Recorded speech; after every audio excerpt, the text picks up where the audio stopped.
Super Mario 64 is one of the most influential video games of all time. But you already know that. It's been over 20 years and the general consensus has been formed. The game set an industry standard for not only how 3D platformers should look, but how 3D games should look. And while I would argue that games like Spyro 3 and Banjo-Kazooie would exceed and outdo Mario 64 in terms of level design and character, it's undeniable that these games would be as good, or even exist, without 64 laying the groundwork. Then you have Super Mario Sunshine, a game that wasn't even impactful for its own series. Every new addition this game added was never really brought back for future entries. Replaying the games for this video, I found it interesting how Sunshine attempts to evolve the formula while also somehow regressing it in the process. This retrospective will be entirely based around comparing the two games to one another with the presentation, structure, level design, etc., and seeing how they stack up in my own subjective opinion. Notice how those last two words indicated that what is said in this video isn't some kind of objective fact that God himself set into place in his holy scriptures. With that said and done, let's get into the Super Mario 64 and Sunshine retrospective.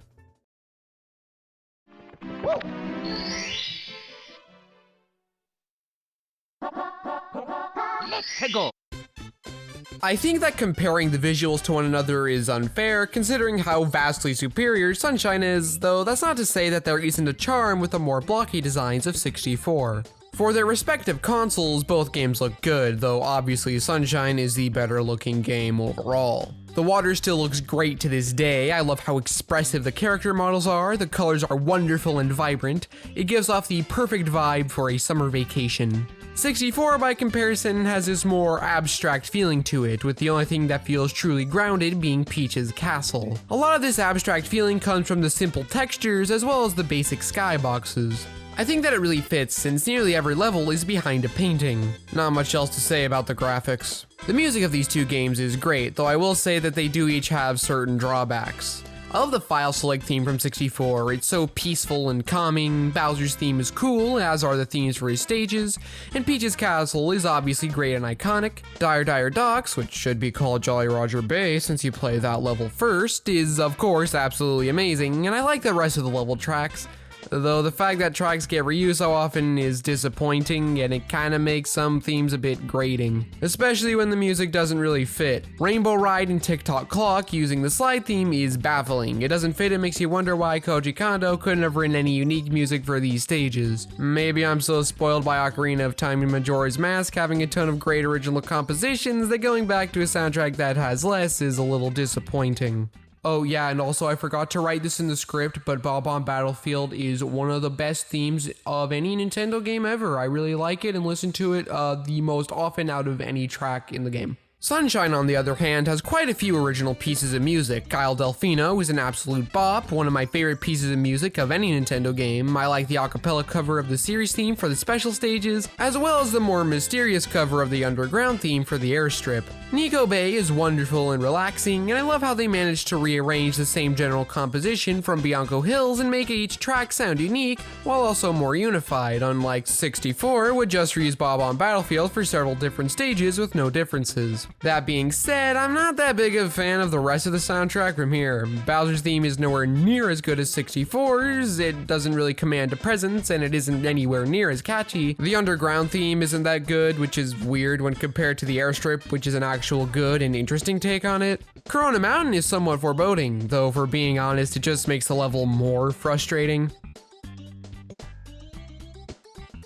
And it's not like the Bowser level theme in 64 was foreboding like Sunshine, it felt more climactic than anything. I would say that I prefer Sunshine's soundtrack to 64 merely on the basis of there being more great original compositions in comparison to 64. Where these two games share a lot in common is with the controls. Both games are a little funky and take some getting used to. 64 definitely has the worst controls. The main problem comes down to turning since the N64 controller is hot garbage, especially the analog sticks, so it makes precise movement difficult. The levels that require more precision are an absolute nightmare, but I don't think that the controls are so awful that they make the game unplayable, but they are definitely unrefined. They don't feel clunky per se, but any game where getting used to the movement is required to get more enjoyment out of it does show that something here didn't age that well. Sunshine, on the other hand, also has controls that I would describe as unrefined. The thing that I don't really like is that Mario doesn't feel like he has any weight, which is something that all later entries would fix. I also feel like turning is a little too sharp here. He goes from one direction to the next a little too fast for my liking. Again, this is something that future entries would improve upon by making turning just ever so slightly gradual, which means that you feel like you can guide Mario just a bit easier than here. The controls here aren't bad by any means, but they also aren't the best thing in the world. Except for the swimming, oh my gosh, is it terrible. For a game that has only one singular level theme, and that theme being beach, you would be shocked to discover how unbelievably terrible they are here. Legitimately some of the worst swimming controls from any game I have ever played. It just doesn't feel right. It's so slow and awkward, and it always feels like they're fighting against you. It's not like the swimming controls are amazing in 64. They're fairly clunky and slow, but they are leagues ahead of Sunshine. Of course, with any good 3D platformer, you gotta have special moves, and one thing that 3D Mario has always excelled at is having consistently fun and creative movesets that make moving through the game world so much fun. In Mario 64, one of my personal favorite combinations to use is a triple jump followed by a dive. Not only is it satisfying to pull off, but it allows for Mario to have a sense of momentum that makes the game consistently feel fast-paced. At least for the more open levels that allow for it. Side jumps are always satisfying to pull off. Long jumps also feel nice when clearing a long horizontal plane. In general, I think that the majority of my enjoyment from this game comes from the movement options. The only one that I'm not that big a fan of is the wall jump, mainly because of how precise you need to be when making them. Sunshine's movement options aren't quite as good as 64's, mainly due to the omission of the long jump and the more cumbersome backflip controls. However, the game does still have satisfying movement controls. Spin jumps feel pretty good to pull off, and as a replacement for long jumps, I think it's satisfactory, even if not as convenient as just pressing a button. Wall jumps are a lot smoother, and I will say that everything feels a bit tighter here, though I would argue that it wouldn't be until Galaxy that Mario would feel truly great to control and perform these special moves. There is another aspect of movement in Sunshine that I'm a bit more mixed on, that being Flood. Flood essentially acts as Sunshine's take on power-ups, and it's fine, though it is a massive waste of potential. The hover nozzle is used for jump correction and crossing longer gaps. It's pretty helpful, though there isn't much else to it. The spray nozzle gets a variety of uses throughout the game, like inflating things with water, moving lily pads in this one boat in Corona Mountain, you know the one. On top of also clearing goo and being a decent way to take care of certain enemies. Since these two nozzles will be with you at all times for the majority of the game, it makes sense that they would get to be the most interesting mechanically in the game. However, the fact that you don't use the rocket or turbo nozzles really shows a massive waste of potential. The rocket nozzle lets you reach a bunch of heights, but you don't ever really get to use it that often, and when you do, it's always really situational. The turbo nozzle is slightly better off, allowing you to more quickly and easily traverse the top of water, but it never feels like they ever find a good use for it outside of this. Sure, you can break specific crates, but is that enough to justify its existence? This limited use case extends to the caps in Mario 64 as well. You have the wing cap, which by far gets the most amount of use in the game, allowing you to explore higher areas, usually to collect red coins. I do wish that there was more actual exploration involved with the cap. Limiting its usefulness to just collecting red coins feels like such a waste of potential. The vanish cap could have allowed for some interesting secrets, but it's mostly just for a couple of bars or special blocks you need to go through. The metal cap allows you to walk underwater, and they could only come up with 2 stars for this idea, one of them not even requiring the metal cap. These situational power-ups in both games are just so disappointing, since I can think of more uses for them. Why not have underwater levels that are played like the rest of the levels in the game when you have the metal cap, essentially meaning that you could get twice the mileage out of one stage? Or why not have Rainbow Ride be about exploring islands in the sky that you use the wing cap to fly over to? Why not have the vanish cap be used to bypass certain obstacles and unlock substantial portions of levels? Why not have some unique platforming across the water with the turbo nozzle, or hide more secrets in areas only accessible via the rocket nozzle? Sure, these are very simple, basic ideas, and I'm no game designer, but I just can't help but feel that there's some massive wasted potential with the power-ups, or at least the surrogate power-ups in Sunshine's case. Speaking of surrogate power-ups, Yoshi. Look, I didn't have a good place to put this. The flow of the previous section was just too good to ruin with this part. Also, Yoshi is not a power-up, moving on. Yoshi works a bit differently in this game in comparison to the other games, and I'm not just talking about how he regurgitates fruit juice at everyone. In order to even wake him up, you'll need to bring a certain fruit to his egg, which is certainly interesting, though it is something that I'm glad future games would get rid of since it can be pretty inconvenient. By eating different fruits, Yoshi can perform a few different actions, like turning certain enemies into stationary platforms, ascending platforms, or moving platforms. The fact that this is the main idea that they explored is disappointing, since there are a lot of cooler things that they could have done. I would give some ideas like with Flood and the caps, but all of my ideas are literally just the same things that the fruits in Galaxy 2 do. While both of these games are basically equal in terms of music and movement controls, from here on out we're going to see where these games truly differ in quality, both for better and worse. Let's get into it.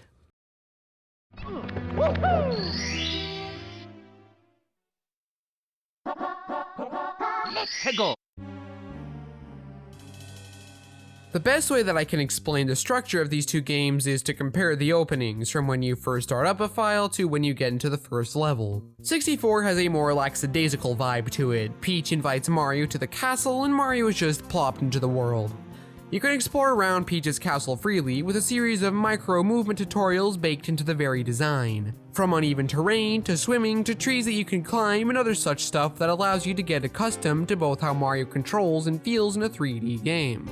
It's important to remember that this game is designed as if it were the first 3D game that somebody would play, and it does a fantastic job at easing you into it. You cross the bridge to get introduced to this game's explanation of the camera system, which is honestly brilliant.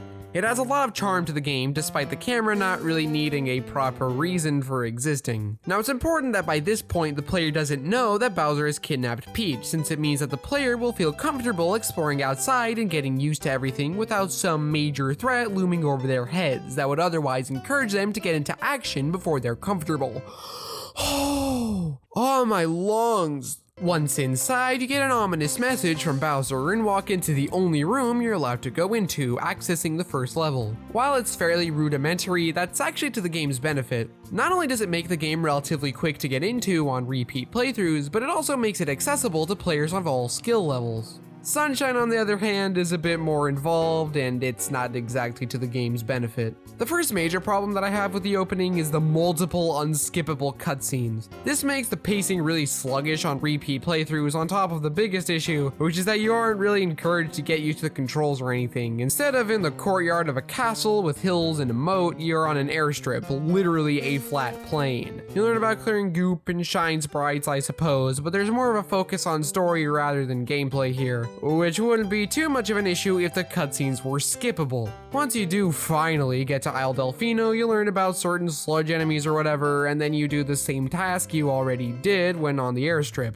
Then you have to chase Shadow Mario down through the streets, which I feel is kind of meaningless. It's over and done with fairly quickly. I feel that the first chase in Bianco Hills does a better job with your introduction to Shadow Mario, since by the time you face him there, you'll have a better understanding of the level design, as opposed to this point, when you wouldn't know Isle Delfino that well. I guess it introduces the rivalry between the two, however you do get that tease when Peach stares out at him, and I just think that introducing him at the end of the first level would have been a more impactful introduction. Anyway, getting into the first level is fairly convoluted and repetitive, and sadly, the rest of the game is like this as well. Super Mario 64 has a simple structure that's easier to get into and feels a lot more comfortable for a first 3D gaming experience. There's such a friendly vibe that Peach's castle gives off, mainly due to Koji Kondo's wonderful score, though the bright colors and generally simple navigation also help with this. And despite the stars never really getting a reason as to why their power opens more doors, you still feel more powerful the more you get, and the more options you gain access to.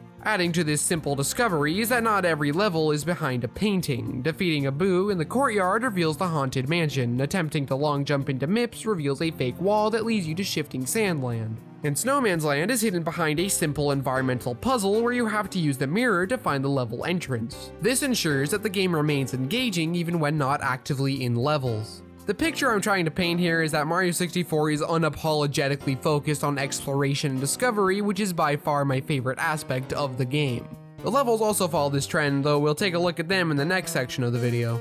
Even in the linear levels, they still manage to have this sense of discovery due to the red coins. I would say that out of all of the missions in the game, the red coins are by far the most consistently fun, even in the levels that I'm not as into. They are even used pretty well in the Bowser levels by still allowing the player to search for something on their way to the boss. However, with this well-built structure of open-ended player discovery, there are unfortunately some pacing issues that plague the game. It can be pretty easily broken into a 3-act structure, with the Bowser fights each acting as the end of each act. act. Act 1 feels pretty good and snappy, but the latter two have some problems. Part of it is the levels that I don't like as much, but beyond that, I feel like the amount of levels that you unlock feels a lot smaller based on the amount of stars that are required. Maybe that's just me, but it can definitely feel like the game drags a bit for the middle sections, even if it's just a psychological issue. One thing that is definitely not a psychological issue is the boot out system. It's easy to kind of see where they were coming from, mainly looking at it from the lens of this being the first 3D game that somebody would play. By booting you out of the level, it allows you to play the game for a quick session and feel comfortable in making progress no matter how small. By kicking you out of levels, it means that you don't feel compelled to keep playing, which is certainly a plus in accessibility. For as much as I love Banjo-Kazooie, by not kicking you out of the levels, the game does make it feel like you need to 100% the level right there before you leave. However, there's no real way to justify the system when you've already played it or are no longer in need of that accessibility. It comes across as kind of annoying and a pace breaker.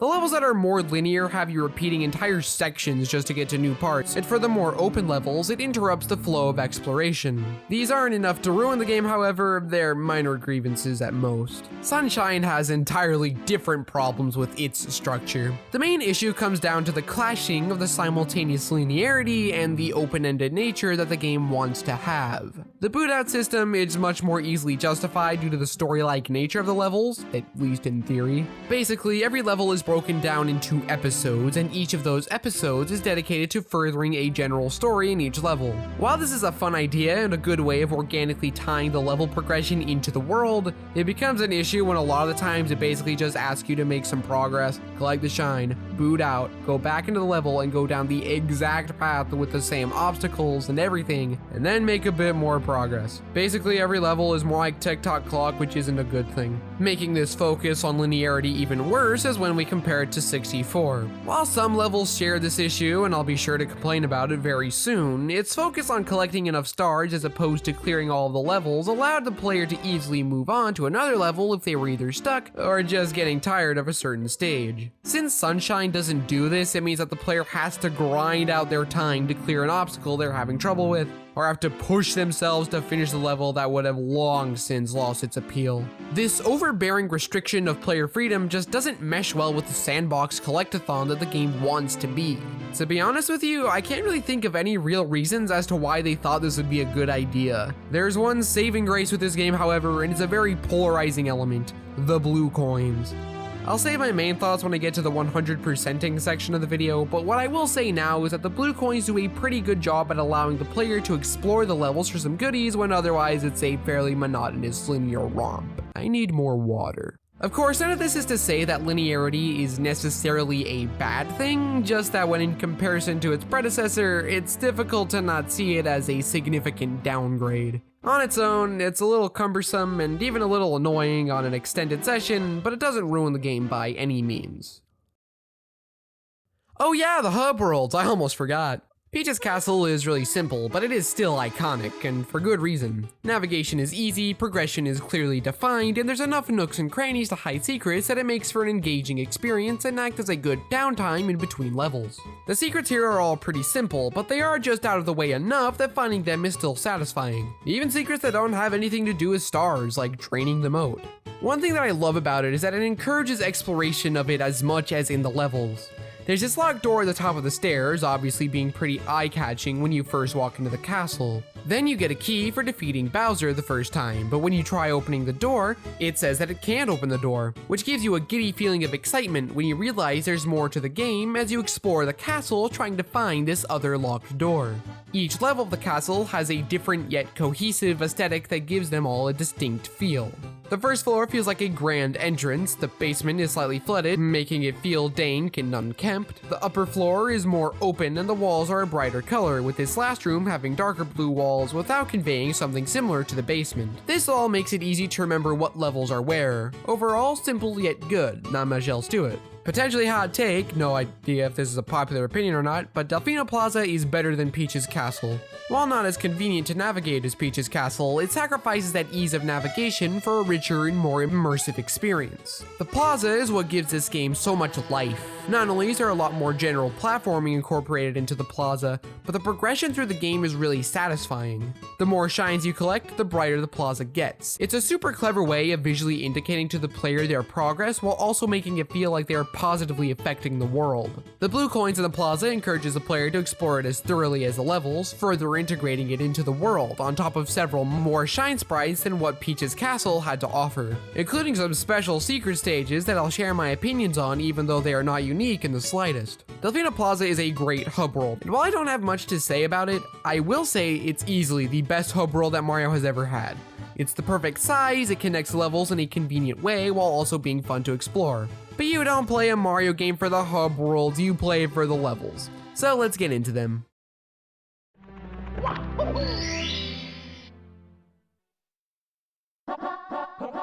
Let's go.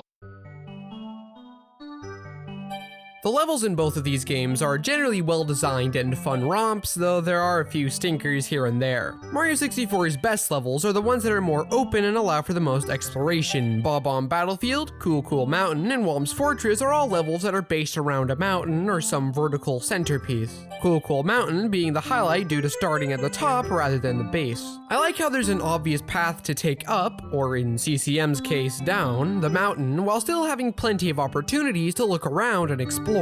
Big Boo's Haunt is the only early stage level that doesn't follow this trend that also happens to be one of my favorite stages of any Mario game. Much like Snow Peak Ruins from Twilight Princess, the biggest appeal of the stage is that it's a mansion you explore, though this one has the added benefit of traumatizing children. It's one of the few stages that prioritizes exploration over platforming and excels with flying colors.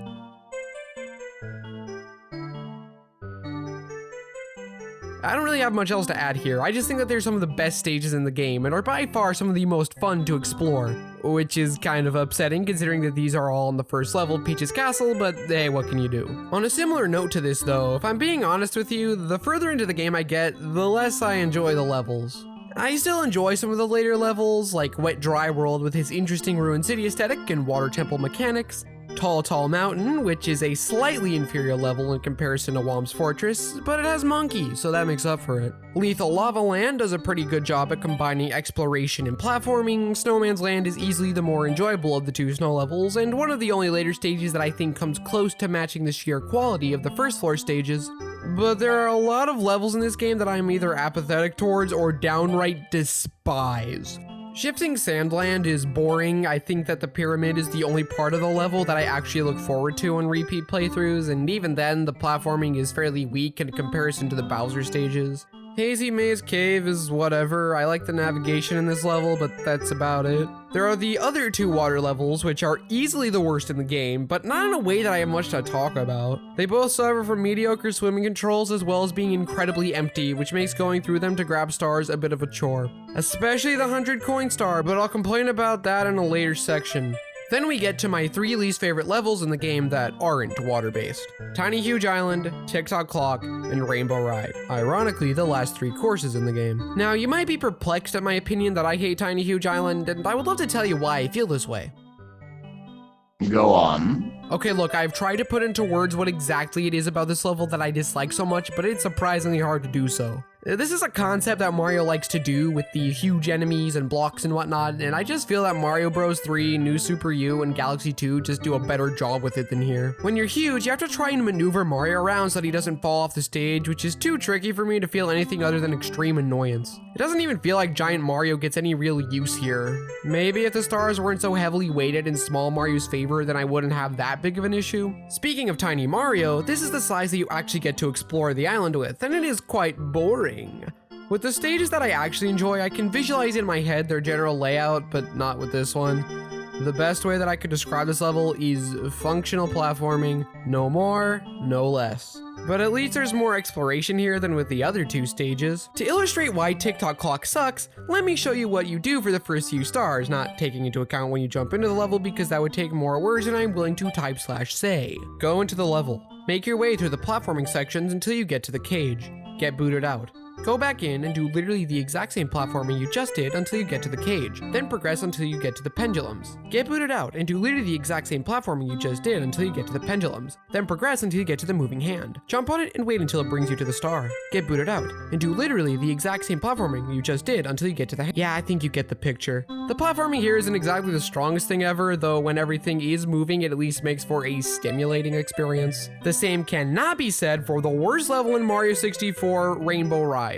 That isn't water-based. As I mentioned during the presentation and mechanics section of the video, I think that a level being based around flying from island to island with a wing cap would make for a way more engaging and less dull experience than whatever this is. Because most of this level is waiting around on a carpet. And it's not like later Mario games, and by later I mean post-Sunshine, where there are obstacles you need to avoid and enemies that get in your way. Not here though. You have a little bit of that, but there's not enough to prevent you from becoming bored. It also shares the same problem that I already laid out with TikTok Clock, with a repetitive linear level structure that sucks the joy out of living in an instant.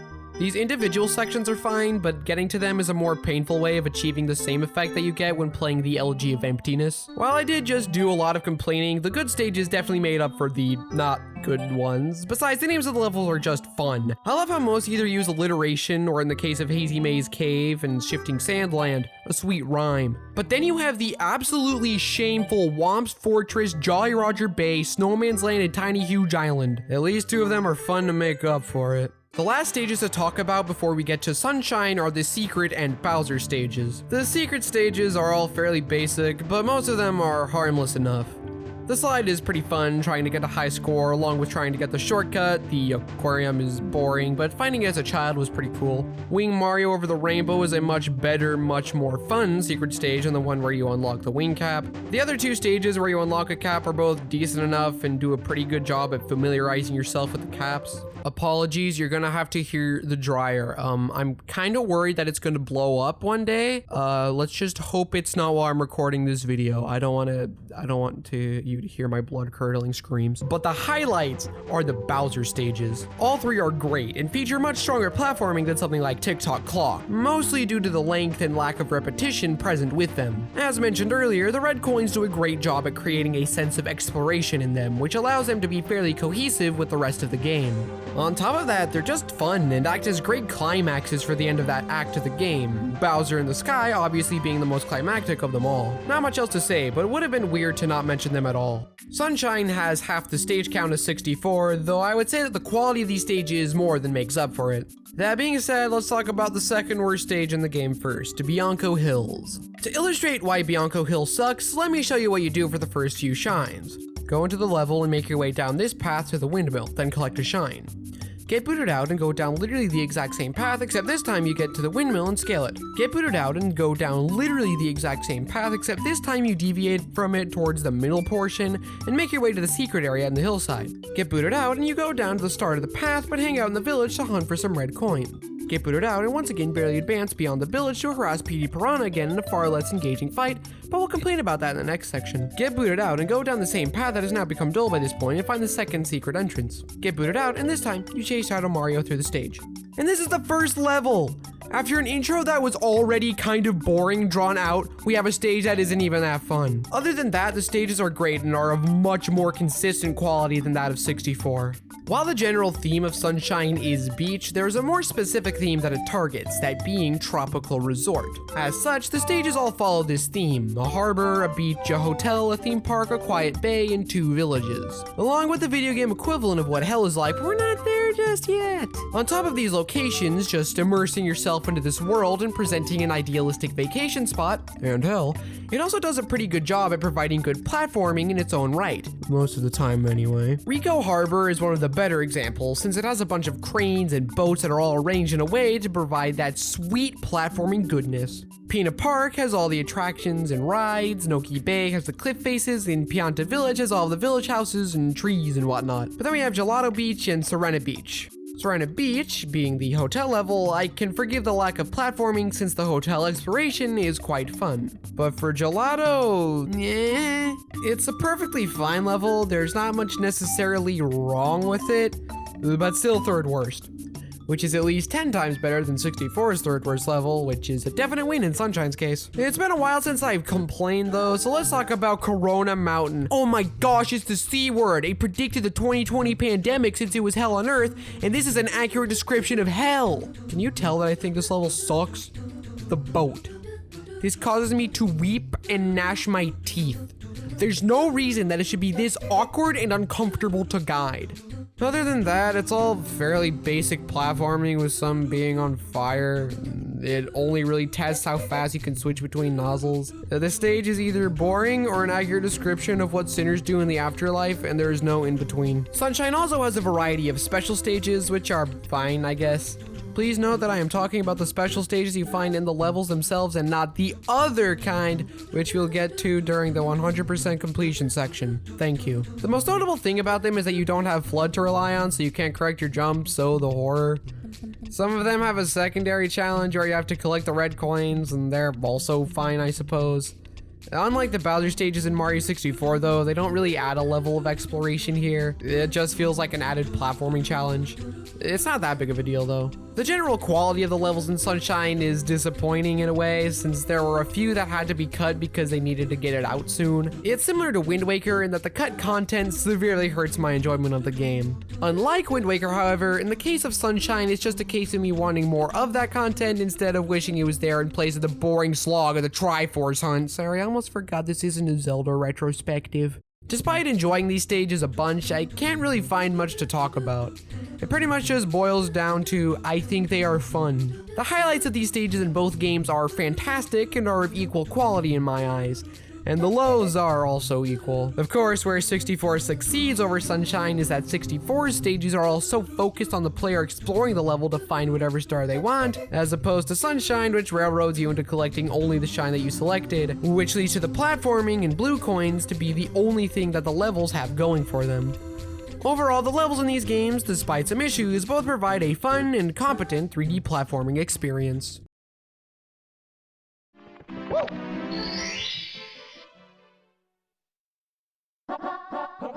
Let's go. If there was one thing that aged especially poorly in Mario 64, it was for sure the bosses. I can't even tell if they're bad or not since they're all so simple and basic. King Babam is one of the better bosses in the game, with you having to run behind him, pick him up, and then throw him. He's not difficult, but he is somewhat interesting. Unlike the other bosses, Womp King is pathetic. It is literally just the enemy, but you have to bait him into face-planting the ground and then ground pounding his back 3 times instead of doing it once. Big Boot just requires you to ground pound or punch him 3 times, which is fairly easy. Big Bully is annoying, but you just need to knock him off the platform into lava. Chill Bully is literally the same, but with a different texture. Wiggler just requires that you jump on it 3 times, and it isn't even that tricky to do so. The most engaging fight in the game is with Irock. He'll try to push you off the stage or clap you, and in order to damage him, you need to hit the eyes on the palms of his hands. It's easy, but it's also the only engaging boss in the game. Excluding Bowser, but I want to talk about both of these games as Bowser fights together. Sunshine's bosses are a clear improvement over 64, though I'll get into a certain problem that 64 didn't have. There are these goop piranha plants that are called gatekeepers, and I never knew that was what they were called until writing this script. Anyway, they're pretty basic, nothing amazing, but nothing terrible, just average. Petey Piranha is okay. You have to squirt water into his mouth when it's open, and then when he accidentally becomes drawn on DeviantArt, you ground pound into his stomach. Then there's a rematch with him where he flies around, and it is a really boring fight. You have to wait for him to open his mouth to spray goop, and then squirt water into his mouth until he drops to the ground, where you then engage in a slightly different fight from previously. Gooper Blooper is fine. You spray his face, jump on his tentacles, and then pull on his glorious mouth until it snaps into his face. And then you have a rematch with him where he's slightly harder with a new attack. And another slightly harder rematch where he's slightly faster. And it doesn't even feel any different. Plunge-a-low is fine enough, just spraying it with water to put it off balance and then ground pound the platform to damage it. Wiggler here is slightly better than the previous game, with you having to shoot water on a dune bud to flip it over before jumping on it, so there's more to it than last time despite still not being great. Mecha Bowser can be fun with you having to fire rockets at it while going around the roller coaster, though that's all I can really say. Monty Mole is not hard in the slightest, but he is fairly tedious, requiring you to spray bombs and then throwing them back at him. And then you have a rematch with him and it's the exact same fight but slightly harder. The Manta is somewhat interesting since it leaves behind an electric goop behind it as it moves, and every time you spray with water it divides, so you need to spray it until it can't anymore. There's not much else to it, but it is a decently fun fight. Yellymouth is an absolutely insufferable boss thanks to the horrendous swimming controls. The bubbles that supposedly attack you don't even do that, as they then refill you back to full. All that the game really asks of you is to spray the eel's teeth and not get sucked into his mouth. It's really simple and not that challenging. King Boo is a cool fight in theory. You can probably guess the quality based on the last word in that sentence. Basically, you need to ground pound a roulette wheel which can land on either enemies, coins, bubbles, or fruit. You need to land on fruit and then throw it at King Boo. The problem is that it's a roulette wheel, so the entire fight is based entirely on RNG. This means that more often than not, the fight long overstays its welcome to the point of dull infuriation, despite it being a fairly solid boss overall. As for the Bowser fights, I'm not sure if this is going to be a controversial opinion, but I think that the Bowser fights in these games are not the best I've played. They're both the best fights in their respective games, however I think that every other 3D Mario game has much better battles with the Lizard Boy. What I will say is that I like the precedent it set that the Bowser fights revolved around the big gimmick of that game. 64, being the first 3D Mario game, revolves around picking Bowser up and spinning the analog stick to build up speed to throw him into a nearby bomb. I think the best encounter is the second one, since the platform just makes the whole fight a lot more interesting, despite the final fight having the boss platform falling apart, leaving it star-shaped, which is pretty cool. It's a fairly simple fight, but it's fairly enjoyable still. And if this is the weakest of the 3D games, then that just goes to show how much I love the Bowser fights in the other games. Sunshine only actually has one Bowser encounter, which is kinda weird. Regardless, I think it's strange that the final boss has you using the rocket nozzle, which is pretty much the only notable thing you use it for all game. Bowser Jr. will send a bunch of bullet bills after you while Bowser breathes fire all around the arena, with you having to use a rocket nozzle to perform a ground pound on all the surrounding platforms. It's a fairly engaging fight, even if a little needlessly frustrating. I think that the major problem that I have with this fight is that it's generally pretty unmemorable, on top of also not really having that visceral feeling of directly attacking Bowser. Bowser makes a real impression in 64, and that feeling that you get when you hit him into a bomb is satisfying as heck. Here though, it feels like you're indirectly hurting him, which just makes the ending a little less engaging. I think it's just a smidge more fun than 64's. Overall, the bosses in these games are serviceable, but later games would far exceed what these two put out.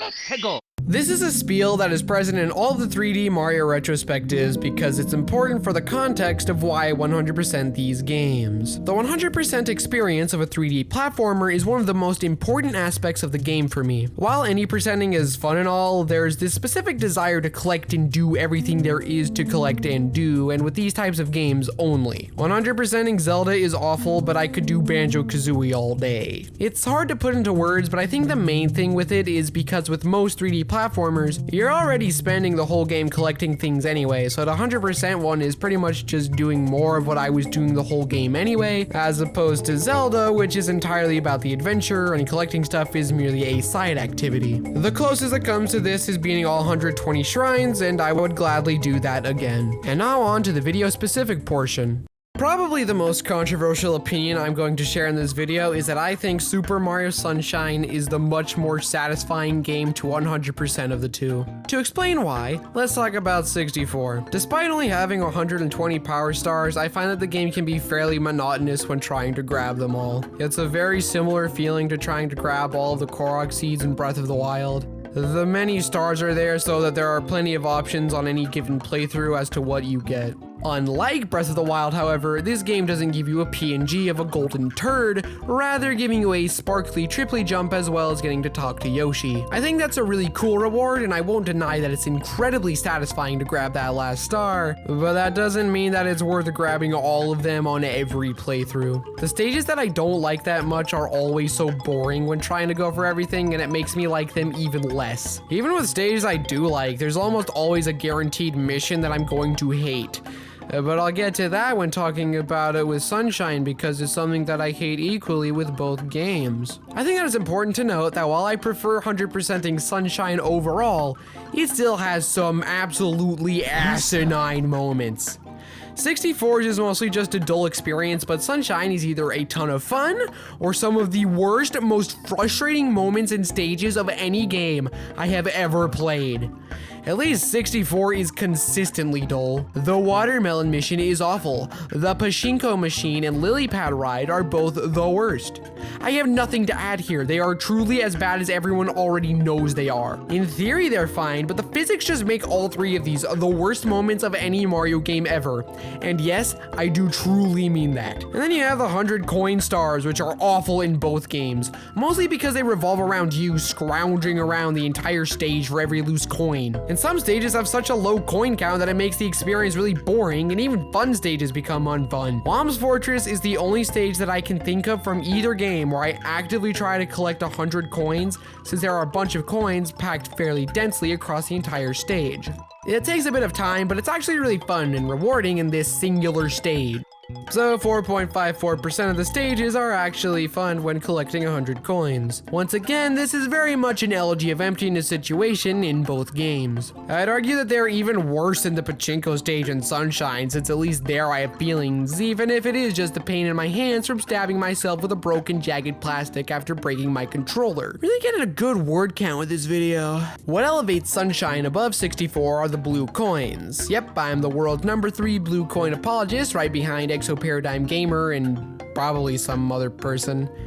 I think what separates me from the scrubs of society is that I collect the blue coins as I play through the game rather than saving it for an end-game grind.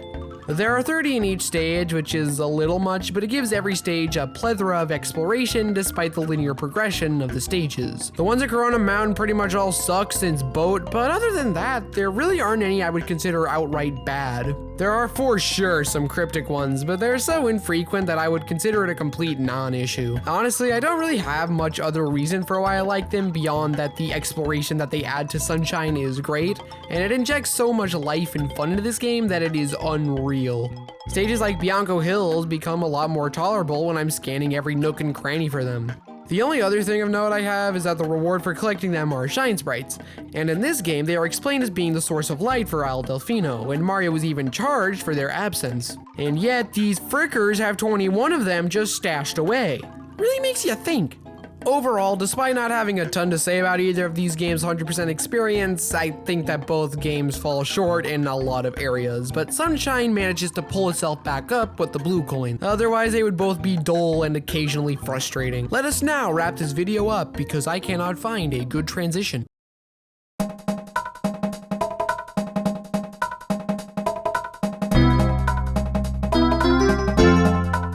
Overall, I really enjoy these two games, and they are both infinitely replayable, but they are not my favorite thing ever. Sunshine has a lot of interesting ideas, but its lack of significance in the overall evolution of 3D Mario makes it feel a lot more like an experiment. Pretty much everything with Yoshi was thrown out other than the different fruits, and even that was retooled to be more focused on giving him different abilities rather than creating platforms with different properties. The concept of blue coins was never properly explored again, the closest thing to them being the regional coins from Odyssey, and even then they don't feel quite the same. The stages each having a sort of story that unfolds across the different missions, culminating in a sort of climax, was never really explored that much again, even in the Galaxy games where it would have worked a lot better. There's a lot to enjoy about Sunshine, but there's also a lot to not like about it. It's easy to see why so many people hate it and why so many love it. Overall, I would say that I like it, but there's a lot holding it back from me loving it. As for 64, this game will always have a special place in my heart. It captured my imagination as a child, and I honestly believe that this is the best game to get into 3D gaming with. The game is simple, and while there are a few stages I don't really like that much, and the controls are clunky and 100%ing the game is really dull, this game is still phenomenal. And make sure to like and comment so I get boosted in the algorithm and get a ton of views/subscribers, as well as subscribe for the next retrospective, where I'll be looking at the 2 Galaxy games and have a take that is so nuclear I'll have to hide in my secret underground bunker.